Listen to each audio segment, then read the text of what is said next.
Buenas tardes a todos los asistentes. En primer lugar, gracias por estar al otro lado. Y bueno, vamos a dejar que pase un minutito o dos mientras yo también organizo el escritorio y dejamos que el resto de compañeros accedan a la sala. Y si os parece, comenzamos. Antes de nada, comentaros que las preguntas las voy a dejar al final de la conferencia. Así, de esa manera yo puedo seguir el ritmo, no me paro y es posible que si lo hago pierda el hilo. Entonces, de manera que pueda ser un poco más lineal y al final apuntar las preguntas que queráis y las retomamos y las resolvemos, sin problema. Muy buenas tardes, Orlando. Vale, Vale, un minutito y empezamos.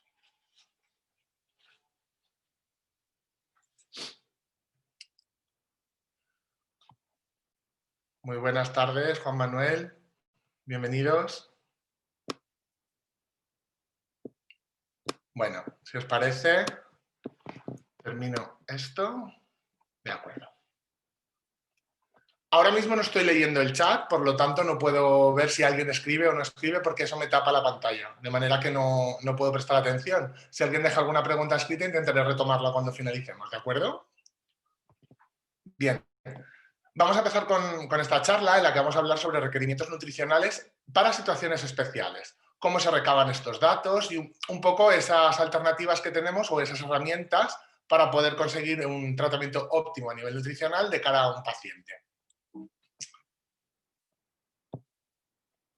En primer lugar, hablaremos de una breve introducción sobre lo que es la nutrición. Creo que todos los asistentes ya conocen básicamente lo que significa esta palabra, pero tiene digamos, un sentido mucho más amplio y es un poco lo que vamos a tratar. Después hablaremos de la anamnesis, que para quien no lo conozca, pues es la oportunidad de hacerlo. Unas pequeñas herramientas diagnósticas con las que trabajamos a nivel clínico y hospitalario. Lo que significa screening nutricional, para qué se utiliza. Después, un proceso de atención nutricional en pacientes y una breve descripción sobre algunas enfermedades o situaciones especiales que requieren atención nutricional muy específica. Bien, en primer lugar, me gustaría lanzar la pregunta al aire sobre si la nutrición es igual para todos. Esto quiere decir que partiendo de la base de que los hidratos de carbono, por ejemplo, vamos a tomar los 3 macronutrientes que son hidratos de carbono, proteínas y grasas. Todos los hidratos se clasifican como que tienen 4 kilocalorías por gramo, al igual que las proteínas, y 9 en el caso de las grasas. Podríamos considerar que la nutrición en sí misma es igual para todos. Sin embargo, ¿esto ocurre así, sí o no? Bueno, pues vamos a resolverlo. Si esto fuera real, deberíamos de plantearnos por qué hay diferentes cuerpos, pesos, tallas o enfermedades asociadas a personas que comparten la misma alimentación, ¿no? Esta situación actual de las personas implica cambios fisiológicos con diferentes requerimientos nutricionales para según qué personas y en qué momentos de sus vidas. ¿Qué quiere decir? Que unas personas que tengan una misma alimentación, y véase por ejemplo hermanos de una misma familia, pueden tener composiciones corporales distintas. Una persona puede ser más alta o más baja o tener un peso superior o menor al de su hermano teniendo una alimentación similar. Y por supuesto hay situaciones peculiares en las que determinadas situaciones fisiológicas de nuestro cuerpo han cambiado y requieren una alimentación más concreta.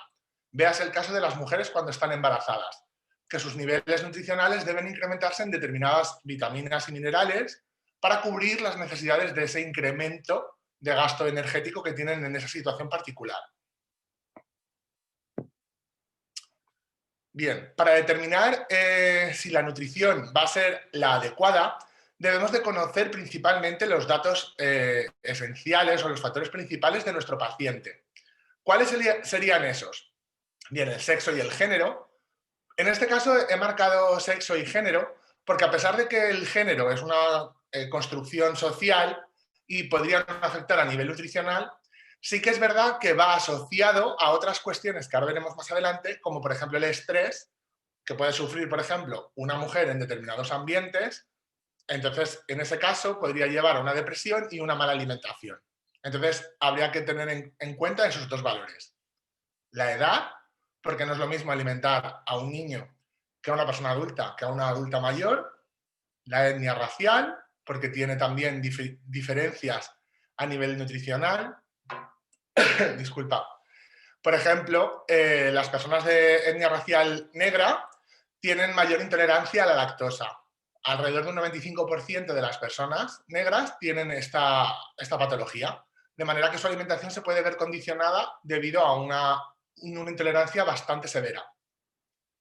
Además, también tendremos que tener en cuenta los antecedentes clínicos y familiares, una situación psicoemocional del paciente, es decir, si se encuentra, bueno, luego lo veremos más detalladamente, los hábitos de vida que pueda tener y la situación fisiológica especial. Como hablaba antes, por ejemplo, podría considerarse de esta manera un embarazo. Bien, ¿cómo se lleva a cabo un tratamiento con éxito? Principalmente teniendo en cuenta 4 valores. El mayoritario de ellos es tener una buena base científica, es decir, un conocimiento sobre la patología que vamos a tratar, por supuesto, con conocimiento sobre nutrición y evidentemente conocimiento de nuestro paciente. Eso es fundamental porque cada persona es un mundo y en este caso más concreto. Una misma patología que pueda tener alteraciones, por ejemplo, una patología digestiva en la que normalmente se retiran las frutas ácidas o el tomate, que suele tener bastante mala aceptación, podría darse que en 2 personas que tienen la misma patología, una de ellas lo tolere perfectamente y la otra no. Por lo tanto, tendremos que conocer a nivel individual a nuestro paciente a la hora de hacer su plan nutricional.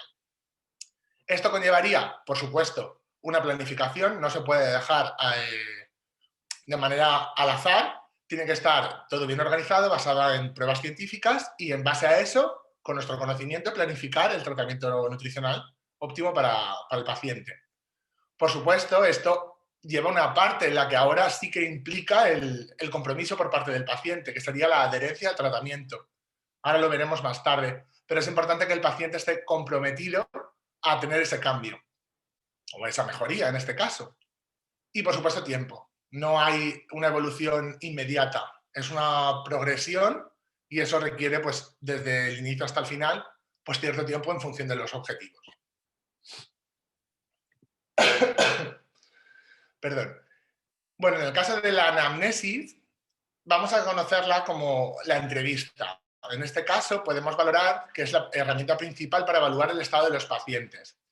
Veremos más adelante que debe de hacerse en un entorno confortable y que genere confianza para que el paciente pueda sentirse libre de hablar sin prejuicios. Esta anamnesis se puede generar a nivel inicial, por ejemplo, hoy mismo, en la que un profesional sanitario, en este caso yo como nutricionista, podría evaluar a un paciente y, sin embargo, a lo largo del tiempo deberé de hacer una nueva anamnesis, es decir, una nueva entrevista, de aquí a 2 meses para valorar si la adherencia al tratamiento ha sido adecuada, si el tratamiento pautado ha sido efectivo o no, etc. De manera que se puede hacer de manera inicial y también futura. Además, la recogida de datos debe de realizarla un profesional cualificado. Es mejor que tenga experiencia, sobre todo porque también tiene un gran componente psicológico, de manera que el nutricionista también a veces efectúa labores de psicólogo. Pensad que la nutrición está muy asociada al componente emocional y a veces es difícil discernir entre una parte y otra.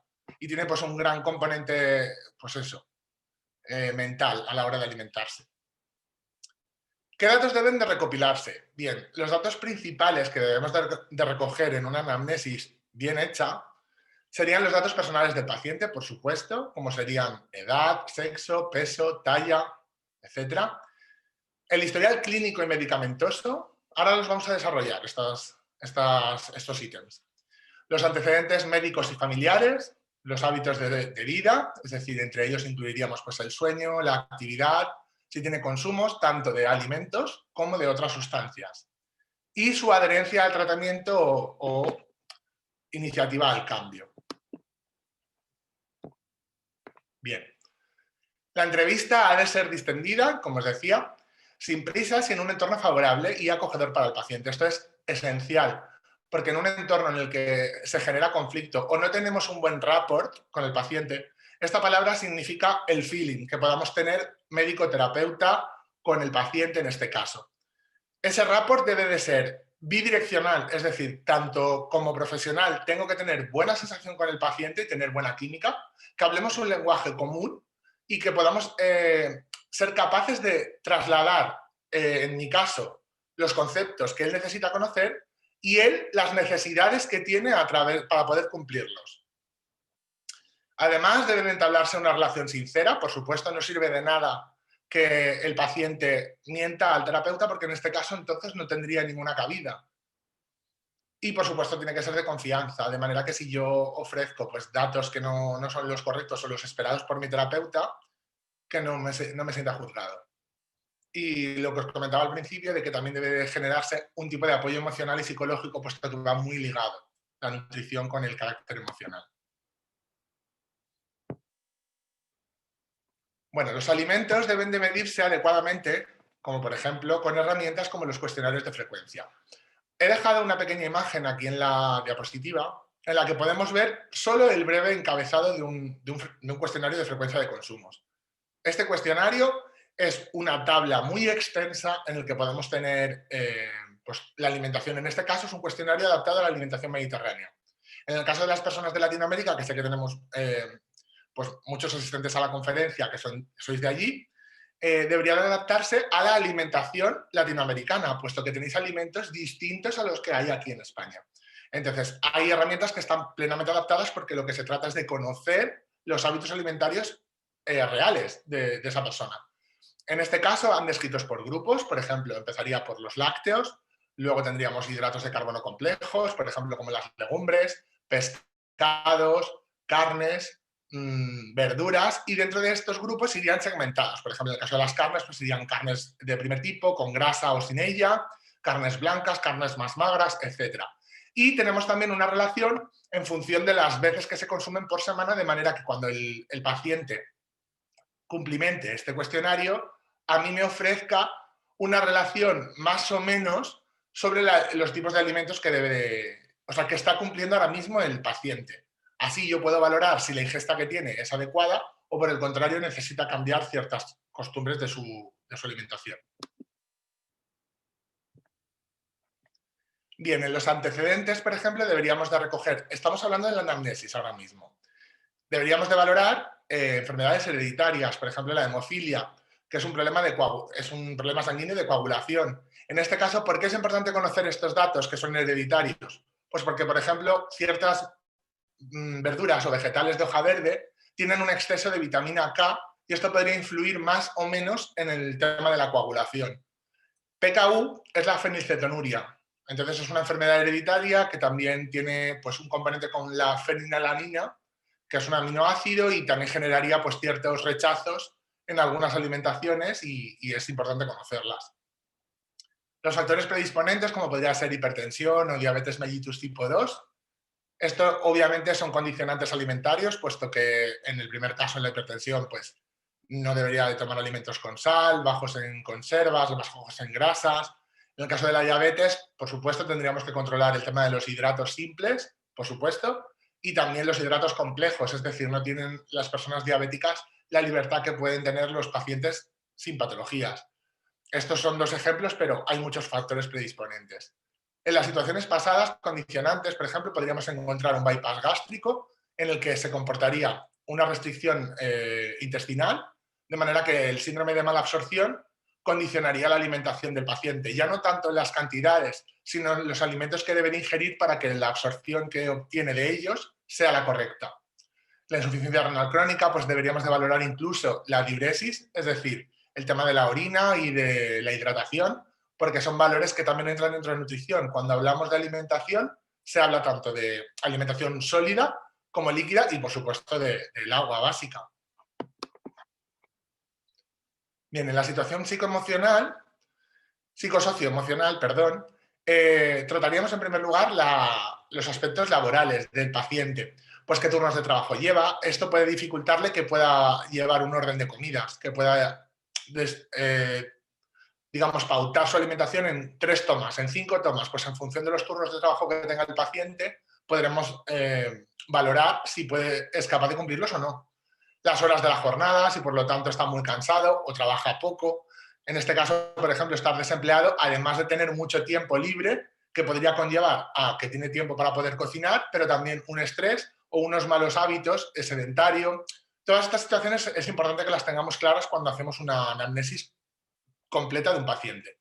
Y el nivel económico. Por supuesto, esto condiciona muchísimo a la hora de hacer la compra, porque hay determinados alimentos que al final no están al alcance de todos nuestros pacientes y es importante valorarlo.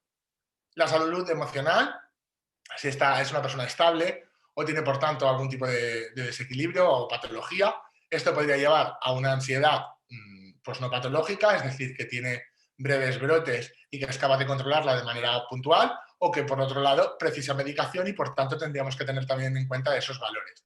Si tiene depresión o no está dispuesto a hacer el cambio, son aspectos muy, muy ligados a esta terapia. En la convivencia, por ejemplo, es importante conocer también si la persona vive sola, porque no es lo mismo cocinar para una sola persona que para cocinar en una familia, en la que los platos de cuchara o quizá platos un poco más elaborados no son tan tediosos como para cocinar para uno mismo, en soledad. Entonces, pues bueno, si está en pareja o si comparte piso, a lo mejor no tiene disponibilidad de la cocina o de determinados lugares para preparar ciertas cosas porque no hay espacio, etc. Son aspectos quizá que pasan desapercibidos, pero es importante que los conozcamos. En el caso de los medicamentos, se debe de conocer la situación actual medicamentosa. Esto requiere conocer patologías que necesiten de un tratamiento farmacológico, como por ejemplo la hipertensión, la diabetes, como hablábamos antes, si tiene psicofármacos en el caso de estrés, de demencia o de algún otro tipo de patología mental, si tiene corticoides, puesto que aumentan, por ejemplo, la retención de líquidos, dificultan la absorción de vitamina D, por lo tanto podría generar cansancio, aumentan los edemas en la composición corporal. De esa manera también tendríamos una visión de que, a pesar de que el paciente, por ejemplo, esté en un tratamiento de bajada de peso, que si está tomando corticoides se vea con mayor volumen, aunque el peso sea el mismo o incluso descienda. Y esto puede deberse precisamente a esta inflamación. Los antianémicos, en el caso de que una persona padezca anemia y esté tomando sulfato ferroso, podría complicarse en el caso de que hiciéramos una alimentación basada en lácteos y cereales, porque esto podría dificultar la absorción de este mineral. Por lo tanto, es importante conocer qué fármacos está tomando o si tiene previsión de tomarlos más adelante o tiene alguna pauta en caso de patología aguda. Es decir, si tiene brotes de alguna enfermedad crónica, por ejemplo, reumatológica o, no sé, de cualquier otro estilo. Importantísimo que tengamos muy claro que solamente pautan medicamentos los médicos. Nosotros, como nutricionistas, intentaremos que la alimentación sea nuestra única herramienta de terapia. Muchas veces esto lo he puesto en rojo y quiero remarcarlo porque a veces nos encontramos, o bueno, yo me encuentro cuando consulto con el círculo cercano, de que muchos profesionales sanitarios que no son médicos, en este caso pues enfermeros o nutricionistas, dan pautas medicamentosas. Esto no es correcto, primero, porque no conocemos si a fondo ese fármaco para saber las interacciones, como decía antes, que por ejemplo el hierro no se puede tomar con lácteos, etcétera, y podría generar un dilema a la hora de que el paciente cumpliera su tratamiento.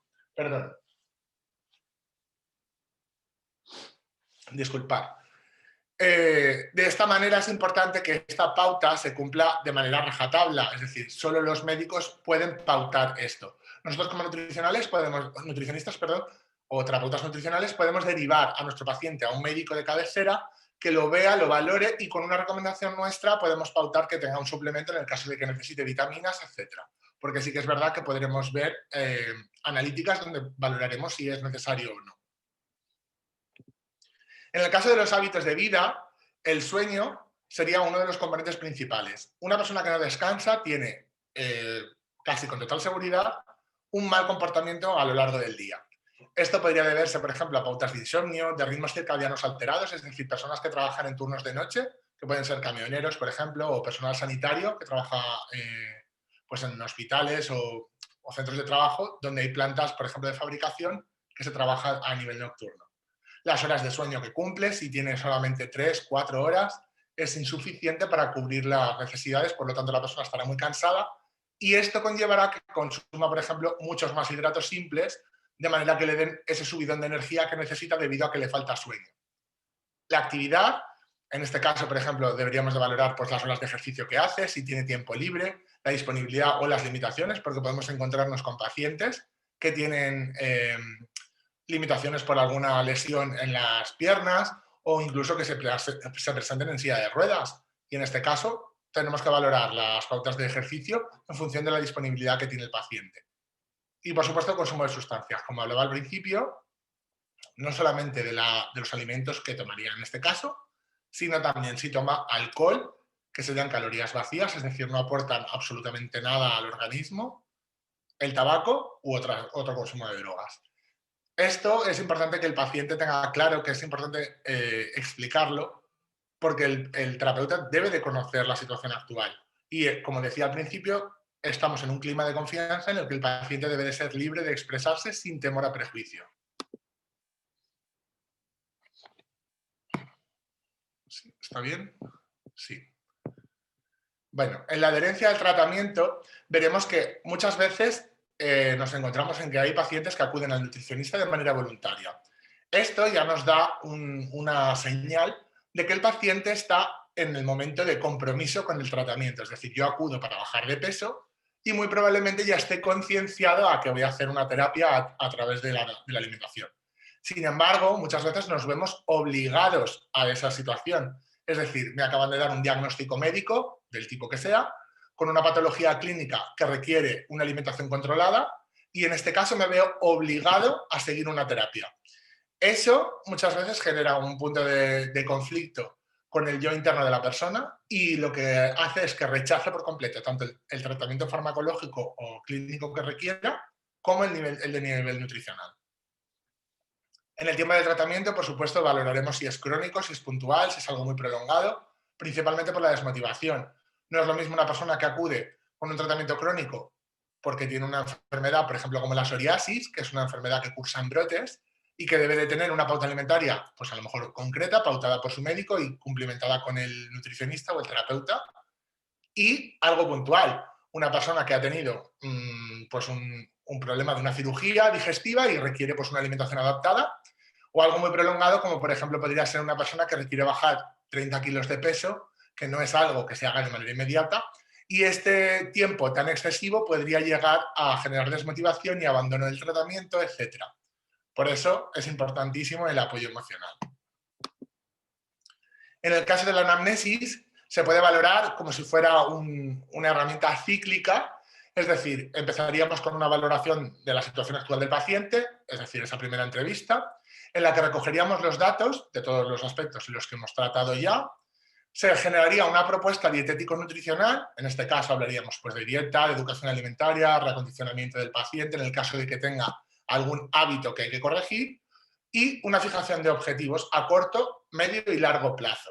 Y una vez cumplimentados, explicarle al paciente que vamos a tener un apoyo continuado a su lado y que también vamos a generar pues, ciertas visitas de control para que él no se sienta abandonado y además le genere la obligación de hacer el cumplimiento. Porque si alguien se siente abandonado, muy probablemente rechace el tratamiento de lleno.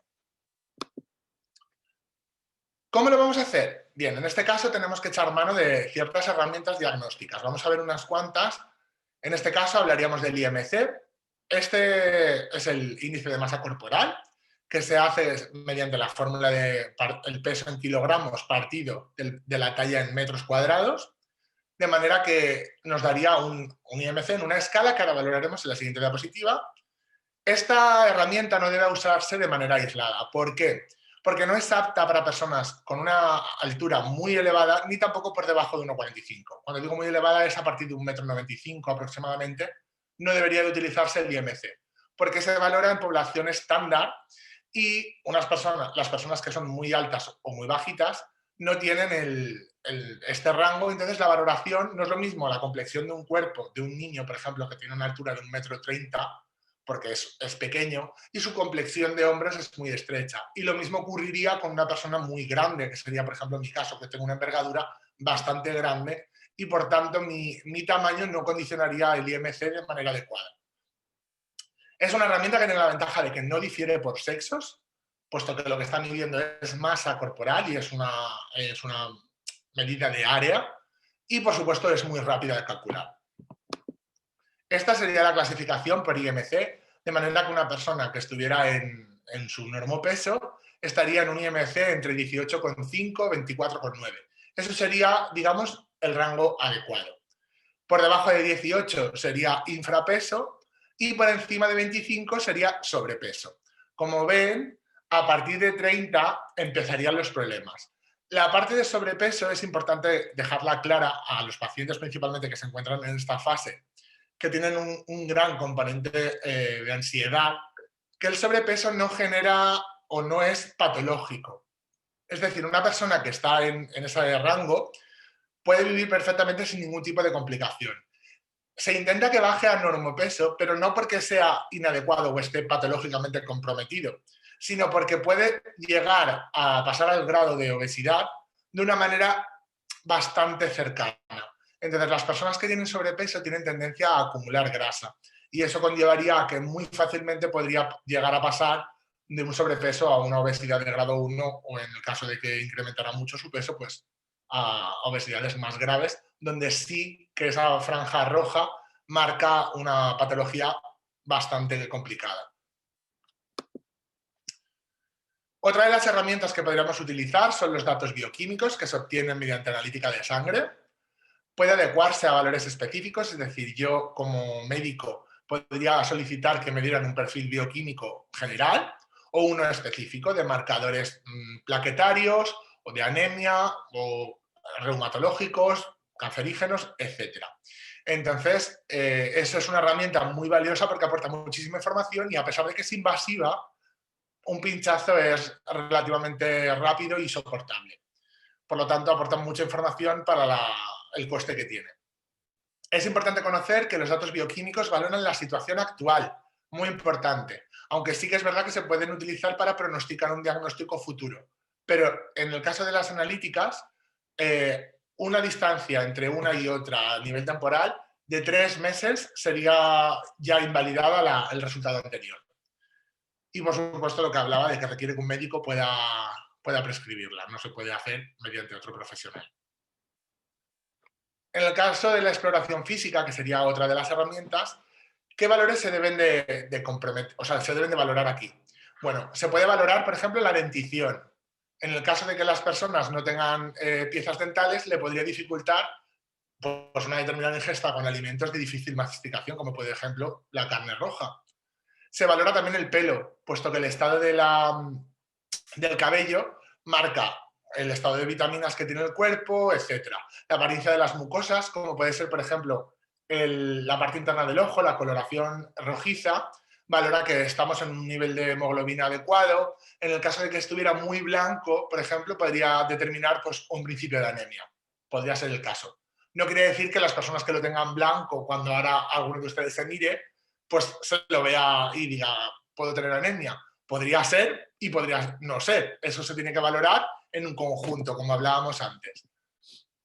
Por supuesto, debe de hacerse en la exploración física pues, una valoración de constantes vitales, como temperatura, frecuencia cardíaca, frecuencia respiratoria y tensión arterial. Estas son las básicas. Es un clásico. Los aspectos motores del paciente, como hablaba antes, si va en silla de ruedas, si tiene edemas, si tiene movilidad general, porque podremos encontrarnos casos en los que hay pacientes con artrosis que la movilidad de los hombros para hacer determinados ejercicios no le podemos mandar que haga natación, puesto que no puede mover bien las articulaciones de los hombros, por ejemplo.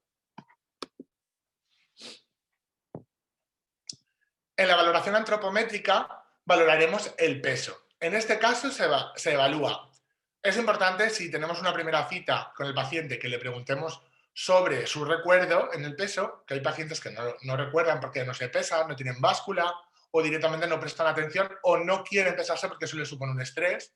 Pero a medida que tengamos más visitas con ellos, tendremos un histórico que nosotros mismos podemos valorar como profesionales. En este caso, el peso habitual y el actual son las dos herramientas que se suele valorar.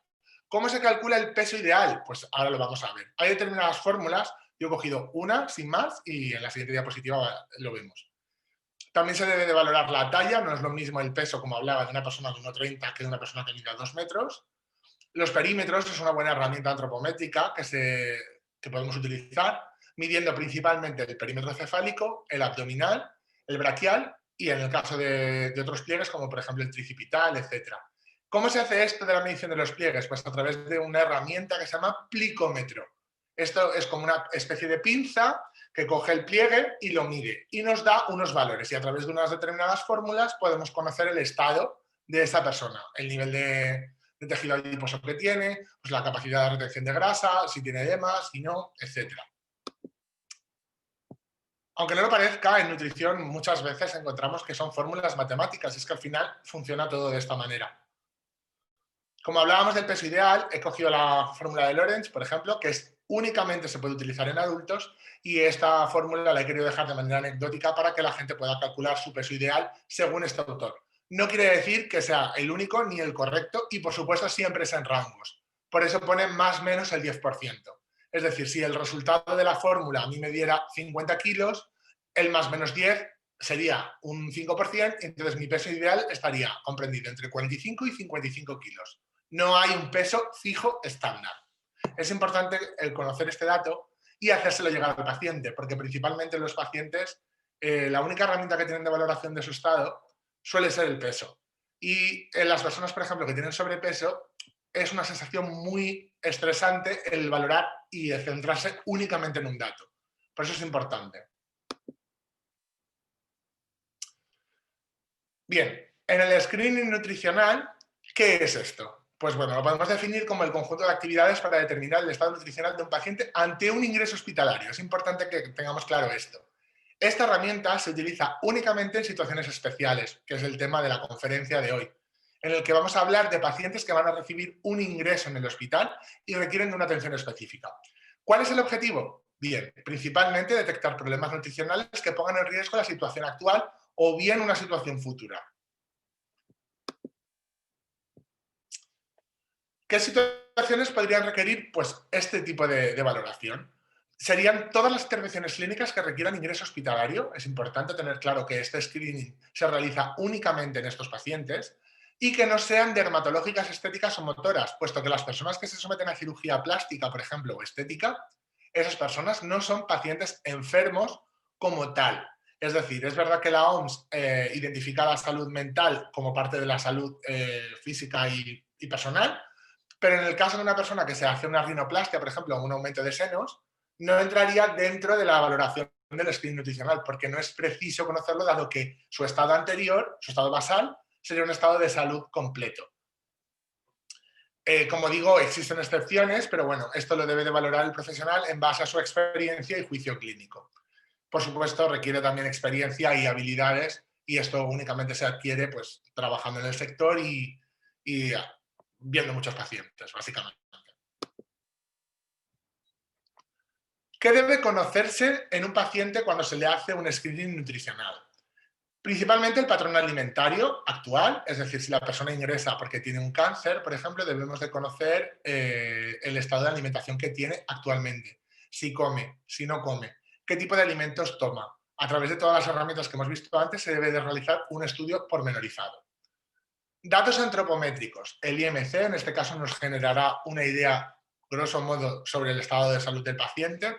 Si ha tenido fluctuación de peso de más o menos 5 kilos en 6 meses, una persona sin patologías y que no tiene cambios en su vida, es decir, no ha cambiado de trabajo, no tiene una actividad que modifique el peso, por ejemplo, no está haciendo halterofilia o crossfit o estas actividades que podrían incrementar de una manera desmedida la masa muscular, a priori no debería de tener un aumento de peso o una disminución de 5 kilos a lo largo de 6 meses. Las personas, como digo, normales, entendamos normales, sin patologías, no suelen fluctuar en el peso. Por eso es importante que conozcamos esto. Si alguien tiene una variación de peso de más de 5 kilos, en torno a 10 kilos más o menos, en ese periodo hay que valorar el por qué puede estar ocurriendo. La circunferencia media del brazo nos marcaría sobre todo, si está por debajo del percentil 10, a un sujeto de referencia, es decir, nosotros tenemos tablas de composición en las que vemos a los pacientes mediante comparativa con otras personas de su misma talla o edad, y en función del percentil podemos valorar si el perímetro del brazo pues, es acorde a su nivel nutricional o no. Entonces, una persona muy desnutrida, como podría ser el caso de un anciano, podría tener un percentil inferior a 10, y esto denotar pues, que hay algún tipo de patología de base que no sea la del ingreso. Y lo mismo ocurriría con el pliegue tricipital, que podría ser valorado por debajo del percentil 10 o por encima del percentil 95. También se debe de conocer los valores bioquímicos de desnutrición. En este caso valoraríamos principalmente el hierro, la vitamina D, la vitamina B9, la vitamina B12 y la albúmina, que es una proteína que marca principalmente si hay desnutrición proteica. Los valores bioquímicos de malnutrición, en este caso, no son los mismos que de desnutrición. Es decir, una persona puede estar malnutrida y tener obesidad, por ejemplo. En este caso, se valorarían los aspectos como colesterol, triglicéridos o la glucosa basal o hemoglobina glicosilada, que es una proteína proteína sanguínea que marca una vida útil de 28 días, en el que los pacientes muchas veces cuando son pacientes diabéticos y acuden a consulta, los días antes de hacerse el control se cuidan mucho, no toman azúcares, de manera que la glucosa basal les sale perfecta en el rango, pero si han tenido una mala alimentación durante los 28 días anteriores que tiene la vida útil esa proteína, podemos valorar que la hemoglobina glicosilada está por encima del valor adecuado. Entonces, aunque el paciente nos diga que no ha comido, que ha hecho todo adecuadamente, podemos valorar que ahí nos está pues, contando alguna pequeña mentira. Los fármacos actuales y sus interacciones alimentarias, como hablaba antes del sulfato ferroso para personas que tienen anemia, y el consumo de lácteos, dado que impedirían la buena absorción de este. A ver, sí. Las causas más comunes de desnutrición. ¿Qué podemos entender por esto? Pues la alimentación desequilibrada y poco balanceada. Esto ocurre en muchos casos y es la principal pandemia del siglo XXI, quitándola del coronavirus, obviamente. La alimentación que no está acorde a la actividad física y que es de mala elección de alimentos es la que ocasiona enfermedades como, por ejemplo, la obesidad, que desencadena otras muchas enfermedades asociadas. En este caso también podríamos hablar de desnutrición como la escasez de recursos, las patologías gastrointestinales, como podría ser el Crohn o el intestino irritable, complicaciones médicas, como podría ser, por ejemplo, la diabetes, la demencia, el cáncer o el SIDA, que requieren situaciones especiales de alimentación. En el caso de la diabetes, porque va ligado, en este caso, estoy hablando como ejemplo, a través de la insulina, como una proteína transportadora de glucosa al interior de las células. La demencia, porque hay personas que no son capaces de autoalimentarse porque no tienen una capacidad cognitiva adecuada. El cáncer, que requiere unos valores muy altos de proteína y muy bajos de azúcares simples, y hay que regularlo a través de la alimentación para que el paciente pues, se encuentre mejor. Pero hay veces que es verdad que con los hábitos que tienen de poca alimentación debido al tratamiento, pues se deja de lado esto y hay que informar al paciente de que es importante que la alimentación es un pilar fundamental de su tratamiento. Y en el caso del SIDA, pues obviamente si es un paciente inmunodeprimido puede tener muchos problemas asociados a la alimentación y ya no tanto a la comida, sino a su forma de preparación culinaria. Son pacientes que deben de tomar todo bien cocinado, que no pueden tomar alimentos en crudo sin higienizar previamente, puesto que son inmunodeprimidos, etc. Bueno, llegaríamos al proceso de atención nutricional. ¿Qué es esto? Es el sistema de trabajo multidisciplinar. ¿Por qué es multidisciplinar? Porque nosotros, como terapeutas nutricionales o nutricionistas, vamos a trabajar en conjunto con otros profesionales, como pueda ser, por ejemplo, el preparador físico, fisioterapeuta, médico, enfermero, cualquier personal sanitario que esté a favor de que el paciente cambie y tenga una pronta mejoría o una recuperación total, un cambio, etcétera. Este sistema de trabajo multidisciplinar se encarga de planificar y organizar la alimentación óptima del paciente para que cumpla sus objetivos previstos. Y como digo, es un trabajo en grupo. ¿Qué objetivos tiene? Bien, pues establecer la relación paciente-terapeuta, que es esencial para que funcione bien, evaluar en un inicio y reevaluar a posteriori los objetivos que yo haya marcado a corto, medio y largo plazo. Siempre que sea necesaria la evaluación clínica nutricional debe de hacerse una reevaluación. Puede ser que el paciente no esté tolerando bien un determinado alimento que yo le he pautado y por lo tanto requiere una reevaluación. Y es importante que se sienta acompañado en ese proceso y que tenga la visita clínica que argumente esa cita médica. Y desarrollar un plan de atención nutricional específico, es decir, no puede basarse en una dieta de cajón que se conoce. Es decir, tengo que conocer a mi paciente de una manera individual y pautar un tratamiento acorde a sus necesidades y sus gustos, porque la palatabilidad de los alimentos condiciona mucho la adherencia al tratamiento. Es decir, Si yo no me gusta comer un determinado tipo de alimento y me lo pautan, quizá lo haga por obligación, pero no tengo compromiso y eso se va a caer a lo largo del tiempo. Cuando es probable que la persona tenga una obligación y un sentimiento de rectitud muy severo y avance bastante en el tiempo, pero al cabo de las semanas decaerá ese sentimiento y abandonará el tratamiento. ¿Cómo se desarrolla este proceso de atención nutricional? Bueno, pues podemos hablar de él en 4 niveles principales. Sería a nivel nutricional, a nivel alimentario, que no es lo mismo, a nivel educacional y a nivel psicológico. ¿Cuál sería el nivel nutricional?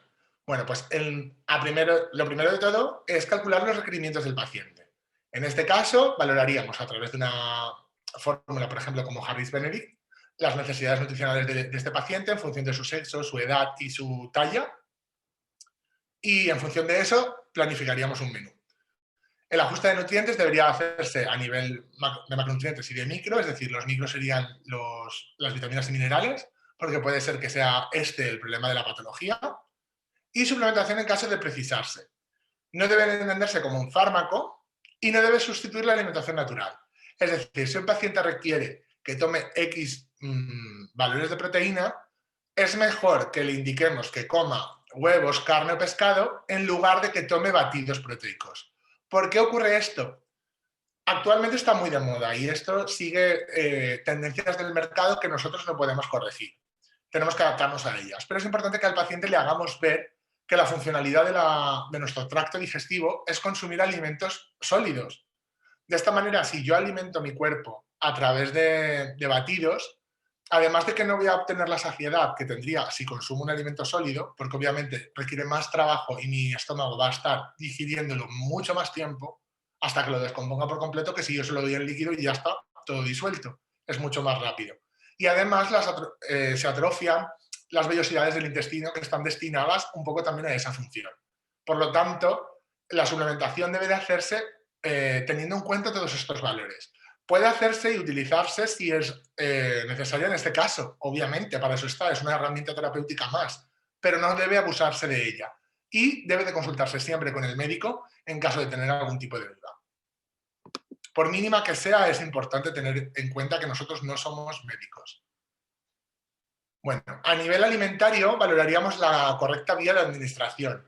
Estamos hablando de pacientes que tienen un screening nutricional, es decir, que han ingresado a nivel hospitalario y por lo tanto tenemos que valorar la vía de alimentación. Cuando hablamos de un paciente quirúrgico, por ejemplo, no requiere que sea siempre la vía oral o otra.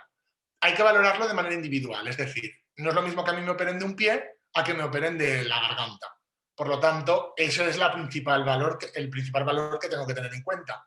De esta manera, este algoritmo de árbol de decisiones que presento en la diapositiva nos dejaría, si la vía oral es posible, es decir, no estoy operado de la garganta y podría ingerir, pues puedo hacer dieta oral. Si es que sí, perfecto, seguimos con la dieta oral y hay un seguimiento. Si es que no, vamos a valorar hacer alguna suplementación porque la persona, por ejemplo, a través de un bypass gástrico puede ingerir menos comida y por lo tanto tengo que tener un suplemento que le haga alcanzar en el poco volumen que va a ingerir todos los valores nutricionales que precisa esa persona. ¿Qué pasaría en el caso de que la vía oral no fuera la adecuada o estuviera comprometida y no se puede utilizar? En este caso tendríamos que ver si el aparato digestivo es funcionante, es decir, el estómago funciona correctamente, pues bueno, vamos a valorar la nutrición enteral, que sería a través de este tipo de batidos sustitutivos, por ejemplo, y hacemos un seguimiento. En el caso de que esa valoración no estuviera porque ha tenido un cáncer de estómago o de intestino y los tiene paralizados, por el tipo que sea de cirugía, vamos a valorar en último caso, siempre en último caso, la nutrición parenteral. ¿Por qué? La nutrición parenteral se hace a través de vena. Los alimentos están totalmente descompuestos en las moléculas más básicas y eso hace que se atrofie todo el tracto digestivo desde la boca, es decir, los músculos de masticación, perdón que no me salía la palabra, se atrofian, es decir, el masetero, que es este músculo que hace que el maxilar se cierre, se atrofiaría en el caso de que dejáramos de masticar. ¿Qué le ocurre a las personas que se escayolan un brazo o una pierna y están 2 semanas sin mover la pierna? Adelgaza muchísimo, pierde toda la masa muscular. Pues esa precisamente pasa exactamente igual en la cara. Entonces hay que valorar que estas cosas no ocurran. Lo mismo pasa con los músculos de la esofágicos, de la lengua, etcétera. Todos esos músculos que no se utilizan para la función adecuada perderían valor. Y lo mismo pasaría pues, en todo el tracto, es decir, todo el intestino, el estómago, etcétera. Por lo tanto, la nutrición parenteral es importante que se tenga en cuenta como recurso únicamente en el caso de que la vida del paciente corra peligro, sea algo muy puntual o el tratamiento sea terminal. Si no, siempre debe de recurrirse como opción prioritaria al tratamiento por vía oral. A nivel nutricional, se debe explicar detenidamente los cambios venideros al paciente, es decir, hablábamos de que va a haber cambios en función del estudio que yo le haya hecho previamente.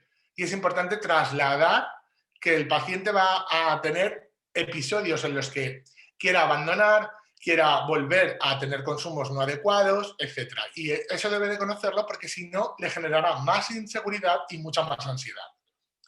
Deben de estructurarse y pautarse de manera conjunta los nuevos hábitos dietéticos y de estilo de vida. ¿Por qué digo de manera conjunta? ¿Con quién? Pues obviamente del terapeuta con el paciente.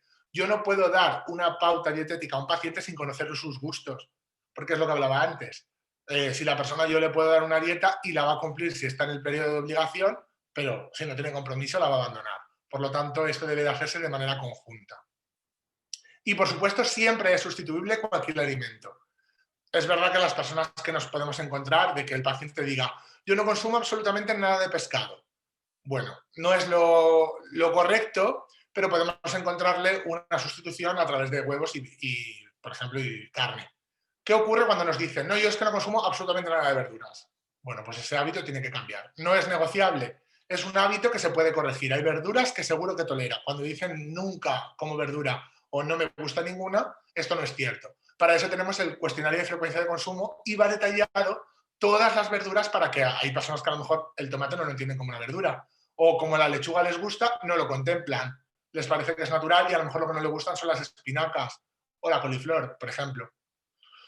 Y ofrecer fuentes fiables de apoyo y conocimiento externas a nosotros. Esto a nivel educacional. ¿Por qué? Cuando una persona tiene delante a un profesional médico, es verdad que deposita en él su confianza, pero esta se refuerza si nosotros ofrecemos fuentes de conocimiento externas a nuestra valoración. Si yo a un paciente le digo qué alimentos no puede comer, probablemente acude a Internet. ¿Por qué? Porque vivimos en un mundo globalizado y tiene acceso a cualquier tipo de información. Lo importante es decirle que puede discernir entre la que es correcta y la que no si sabe buscar. Entonces, qué mejor que ofrecerle nosotros fuentes de información pues, a nivel de la OMS o de páginas web de institutos de estudios nutricionales, etc. De manera que apoyen nuestro trabajo y a la vez él se sienta libre de consultar, o ella se sienta libre de consultar pues, este tipo de cuestiones que no ha tenido posición de hacerlo o se siente cohibido y todavía no ha entablado esa relación de empatía con nosotros. A nivel psicológico, además, debemos de explicarle a los profesionales que tiene a su servicio, es decir, nosotros vamos a ofrecerle un equipo multidisciplinar, como hablaba, de médico, enfermero, fisioterapeuta, etc. Debemos de conocer el equipo con el que trabajamos y, por supuesto, cuáles son los que tiene al alcance el paciente. Si es a través de una seguridad social, por ejemplo, de un sistema de salud público, o si va por un método privado, saber hasta cuándo tiene de presupuesto para poder acceder a esos profesionales o no. Esa será nuestra labor en una primera consulta dietética con él. Ofrecerle ayuda profesional psicológica de apoyo en caso necesario. Si vemos que se escapa de nuestras manos ese tratamiento, puede, por ejemplo, generar que un paciente oncológico genere rechazo total a la alimentación debido a que tiene la quimioterapia. Normalmente generan los pacientes un tipo de sabor metálico. Entonces, cualquier alimento que comen es como si chuparan una moneda. Ese tipo de sabor metálico es lo que les sabe absolutamente todo. ¿Qué ocurre con esto? Que terminan rechazando si el tratamiento es muy intensivo o muy largo o la persona de por sí tiene poco hábito de alimentarse porque ya rechazaba la comida con anterioridad, etcétera, pues puede ocurrir que genere anorexia.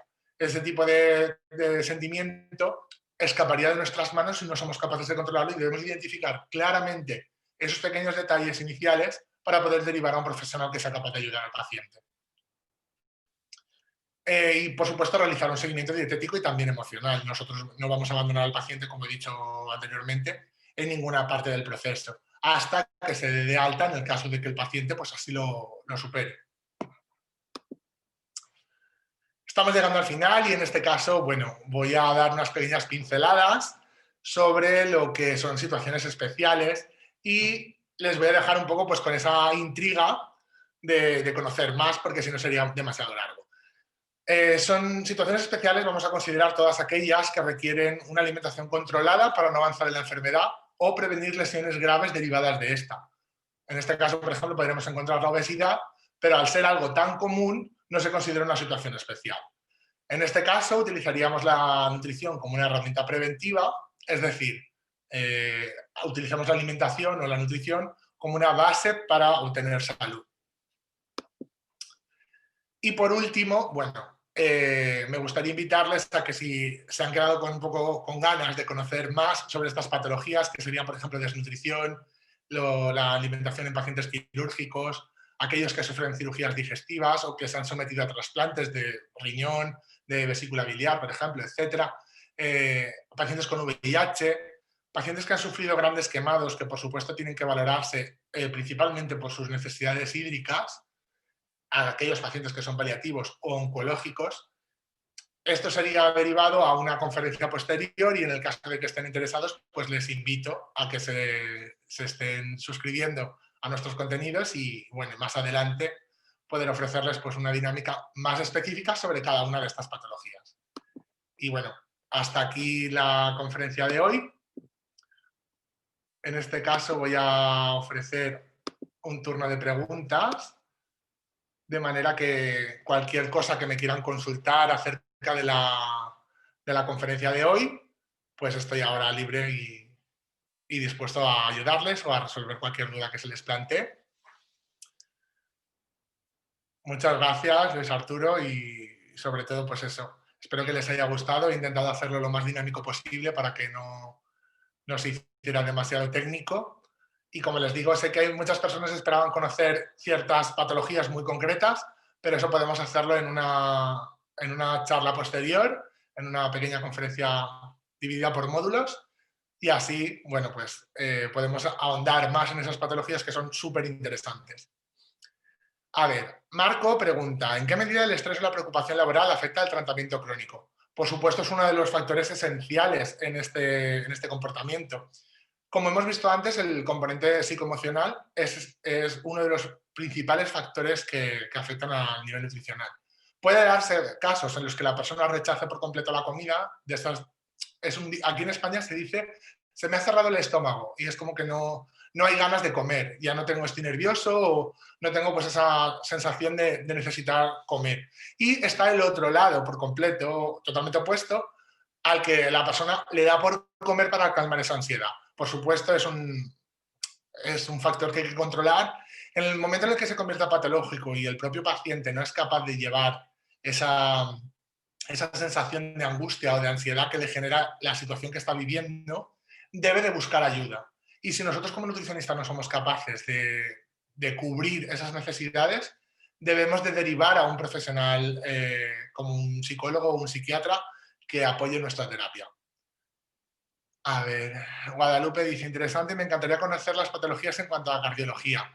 Perfecto, tengo en cuenta esta propuesta, Guadalupe, y en el caso de hacer una conferencia posteriori, lo introduciré en el contenido. O sea, que la invito a que esté pendiente de las conferencias que sacamos en CEUPE y más adelante probablemente podamos tener alguna.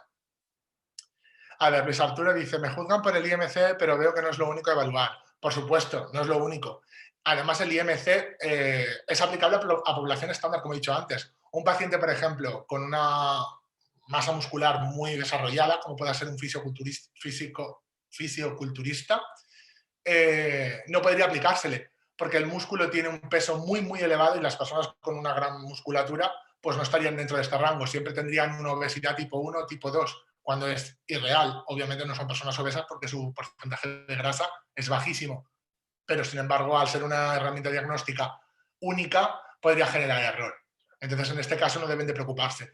Primeramente, los datos, en este caso, son solamente números y sirven al profesional sanitario para hacerse una orientación de cómo está el paciente y cómo no se siente él. Pero en realidad son solo números, no aportan un estado de salud. Un número no debe de fijar cómo debe de sentirse, ni por supuesto en el rango en el que está. Si usted se siente bien, sobre todo a nivel emocional, y tiene una salud adecuada, recuerde que estar en sobrepeso, por ejemplo, no sería un factor problemático o patológico. Rodier, muchísimas gracias. Guadalupe igual, muchísimas gracias, muy amables. No sé si, Orlando, gracias también a usted. No sé si alguno de ustedes quiere consultar alguna cosa más. En cualquier caso, tienen disponible mi correo a través del centro de CEUPE, que pueden hacerle cualquier consulta y ellos me derivarán, o si quieren apuntarse al máster que tenemos, a la formación sobre nutrición, pues que sepan que tiene todos los accesos disponibles y el departamento de atención al cliente estará encantado de ayudarles. Bueno, si no escribe nadie más, daremos por finalizada la charla. Me alegra mucho que hayan estado ahí, que generen inquietud por este tema, que es apasionante, a mí me encanta. Y bueno, y les invito a que sigan investigando porque hay mucho por leer, pero sobre todo que utilicen fuentes fiables. ¿De acuerdo? Es importante saber elegir dónde buscamos esta información. Bueno, en vista de que no hay nadie más, muchas gracias. Perfecto. Pues ya la compañera se despide. Les mando un saludo a todos y gracias por estar ahí.